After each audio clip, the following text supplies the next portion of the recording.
Hi everyone, hi ladies and gentlemen, Makalasi here, and I hope you guys are having a good day. So today, those who don't know me, my name is Makalasi, and I have been studying esoteric information for the last 20 years, and I feel it's the time now that we should all share our stuff as a collective, so therefore we can all help each other grow, and maybe my information can help you, and we can just take it from there. So if you've been following my information, I've been sharing with you guys some information in regards to esoteric wisdom. And based on my information, we know that we're basically go through cycles, right? And there's time is a cycle. We know time is illusion. If you've been following my channel, we kind of come to this conclusion, and we understand that there's limitations. And based on that, if we cross-reference ancient mysticism, because in my channel, I don't like to just focus on one religion. I believe that there's a bigger picture in all symbolisms and mysticisms and spirituality are trying to articulate to us a similar story. So, okay, for example, let's just say that you and I went out and we had a awesome experience, like we saw an alien, right? And then we basically had an investigator tell us their experience. And of course, it's crazy, it's intangible. It's like, oh, let me explain. So I just freestyle, tell you exactly what I experienced. So maybe I say, yeah, I saw a purple alien. It was crazy. That's my experience. And then you go to another person. The person says, oh, it was supernatural. There was I had this feeling, and that's how they started. So you had two people who had the same experiences, but one just said straight up, I saw a purple alien. It was crazy. And another person said, I started off with a feeling. Similar experiences, both tapping into the intangible. They're both having their own experiences, but they have their own limitations of how they're going to experience it. That's how I feel spirituality is. We're all kind of validating and experiencing things, but we only have our own terminology to explain something else beyond the limitations. Because remember, when you've been watching my videos, remember we live in limitations, because we live in limitations, which is like a box. We can only articulate in the limitations of our language. So with religion, I feel like they kind of say, oh, the person who said it starts off with the purple black is right versus a person said I had a feeling. And then they're fighting against which interpretation is correct. In reality, they're both correct. They just have their own interpretation. So I feel like we can be a little bit more compassionate. And if we kind of, just like science, we cross-reference and share, right? So when I learned from observing things, I realized that all these spiritualities are basically trying to tell us something. And what they're trying to tell us is that we lose our consciousness and we're going to have to resurrect our consciousness. So therefore, we hear lots of religious things. You always hear about resurrection. You always hear about the fall. You always hear about rebirth. So the fall is basically the fall of consciousness. The rebirth is a rebirth of consciousness. The virgin birth is basically a virgin resurrection of consciousness. So you will see that a lot of these conversations are basically talking about we got to resurrect. So if we just have a little bit more compassion and work in unison and just look at what all of them are trying to say, we can have a bigger picture. And because we lose our consciousness, we understood time cycles, right? So we knew based on history that we would lose our time. And this is nothing new. They've been known this past from ancient Sumeria to ancient Egypt, and probably even before that. They've known this, and what they've done is they try to keep cycles and try to tell us in basically wordings and stuff. So lots of esoteric wisdom is they're trying to talk to the female mind, because they knew it would be the female mind that's going to resurrect consciousness, because as above so below, it's a female that actually gives birth to humanity and is also going to give birth to spiritual awakening. So what happened was, but there's a weird dynamic happening, because simultaneously when we're losing our consciousness, you did have people that understood this information and used it to their advantage, where they basically use the holographic universe to basically manipulate the feelings of people and their ignorance to validate their power structure. So when you hear of the Bible, the power of Babel, that's basically talking about that. You create this fake power of Babel to create a fake religion or trying to be God, but the powers that be. Now remember, this is a power that create the universe. You can't really fight the universe. This is powers that create the sun, okay? So now they're going to come back and recalibrate and put everything on point. But before there's awakening, there's always esoteric information trying to speak to our subconscious. So I want to talk about the fairy tales or talk to your subconscious so you can start seeing them, because then eventually what I want you guys to start seeing is there's symbolisms that are conscious or unconscious around everything that's trying to help us wake up. So one of those things is fairy tales. I want to talk about one is Sleeping Beauty, right? So I want to go ahead and talk about Sleeping Beauty. So when you're dealing with Sleeping Beauty, you always talk about, so I have here Sleeping Beauty, right? So one of the things we're talking about, Sleeping Beauty, is something about a fairy tales, and it's really there to drop seeds, because what happens is in esoteric information is you could drop seeds in people's subconscious, and then over time they can get validations or glimpses of those seeds could grow. So that's what fairy tales used to try to do for us so we can grow up, especially us as Gen Xers. So when you have Sleeping Beauty, you would always have a story, right? Because then this is fairy tales about a dark fairy curse. And in that dark fairy curse, a spindle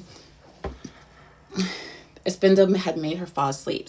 So the spindle in Sleeping Beauty represents time, because if you've been watching my video, you understand time is a cycle.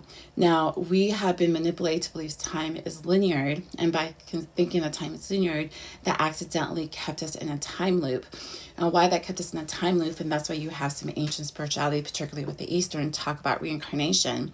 So we realize that we're stuck in the lower dimension because we are stuck in something called time. Now you understand quantum physics, you understand time crystals, you understand that time is an illusion, and that time loop is actually manifested by our consciousness. Because again, based on double slit experiment in quantum physics, it basically validates the observer effect. Our reality is a vibration in its natural state, but it collapses into a third dimensional reality through what we observe, therefore validating the holographic universal act, the holographic theory act. So if that happens, and there's some times when we basically have no consciousness. So then that's what they're talking about with the Sleeping Beauty. A dark fairy placed a curse with a spindle to make her fall asleep. That was basically created the matrix and time crystals. So that's when you have like Buddhists and stuff says, yeah, we're in a real samsara and we just keep reincarnating, and the only way we're going to reincarnate is if we get back to 0 point energy. Now 0 point energy is the middle of your body and the center of your consciousness, because remember, when we're manifesting, you want to manifest from the center of your consciousness. If you go into the holographic universe and leave your center, you can get caught up in the hologram and therefore manifest in the hologram, forget where you're centered, and just continually like a fractal. Because remember, I've always say there is a fractal. You don't want to go down the fractal, you want to go up. You don't want to go down the fractal, you want to go up to 0 point energy, because 0 point energy is up here. But then to go to God, we gotta go 0 point energy up here. So you gotta go in to go to God, and then you gotta go up to go to God. So the way to heaven is it's the inner verse, and then up to the upper verse. The vibration is the inner verse, and then the frequency of going up. So when we get stuck in time crystals, we forget that we have to go in. So what happens? We go outside, we manifest outside, and then we just keep fracturing out. Because remember, it's kind of the best way to think of it is a pyramid, right? So when we think of pyramid, we always think of it like this, right? But think of it more like this. This is you, right? So if I give it to you like this, right? This is you, and this is your 0 point energy. You are manifesting out, and these are your manifestations. If you leave where you're manifesting, you go into your manifestation, right? And then you keep manifesting, right? You go into your manifestation, you keep manifesting, and then you keep manifesting. You see, there's a fractal going out. So in essence, you are creating a pyramid and you're expanding out. So what we really need you to do is we need you to go back outside of your and go back into 0 point energy. Now, when aliens come out and say, oh yeah, you're a star seed, come into our delusion, you could go into their delusion, and therefore you create another extraction. So we really want you all to go out of your delusions and your fragmented creations and go back to 0 point energy to yours. So keep going back until you come to 0 point energy. Father, Son, Holy Spirit, your center, okay? So that's why you have the spindle makes you fall asleep. You get stuck into the fall asleep. You go into the matrix. That's when the divine feminine falls. So when she falls, she gets stuck into the time crystals, and therefore she's spreading. So when she gets stuck in the time crystals, sleep spreads to the whole kingdom. The entire kingdom sleeps. So really what that's telling you is Sleeping Beauty, when she gets stuck into the time crystal, when she falls asleep, she represents divine feminine. All of her kingdom falls asleep. So her falling asleep is the divine feminine falling asleep. And when she does fall asleep, so does the kingdom, okay?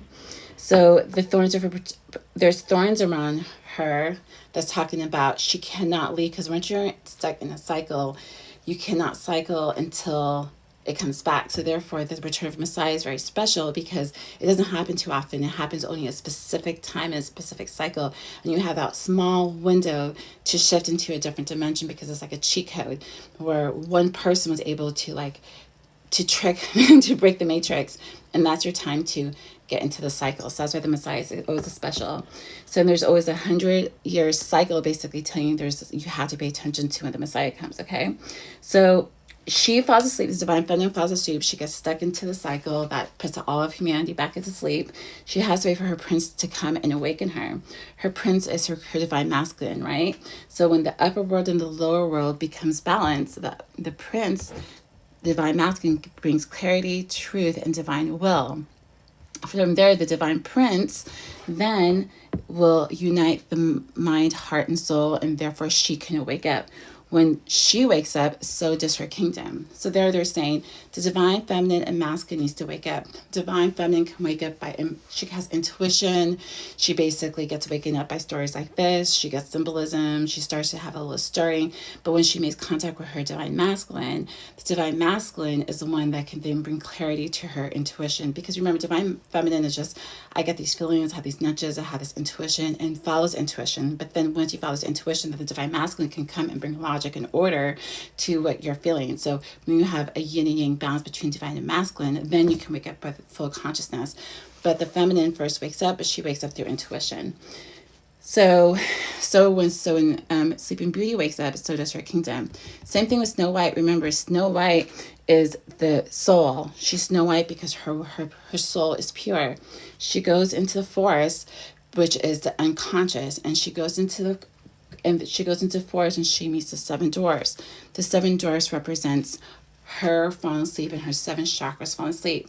So real quick, grumpy, the root; dopey, the sacral chakra; sleepy, the solar plex; happy, the heart; bashful, the throat; sneezy, because sometimes you look at the solar, you sneeze a lot; sneezy, the third eye; Doc is the crown chakra, and he's the head of all of them. And so that's why when you have Snow White, she's beautiful and pure because she's a soul, but she goes into the forest, which means unconscious. She falls asleep. The 7 chakras are her doors who protect her and look after her, but they're not balanced. So that's why their characteristics are not all that great. So when you understand that, you realize that these fairy tales and some of their symbolisms and a lot of things are conscious and some of them are unconscious. So it's really interesting to pay attention to. And that's my quick video. Hope you like it. Peace.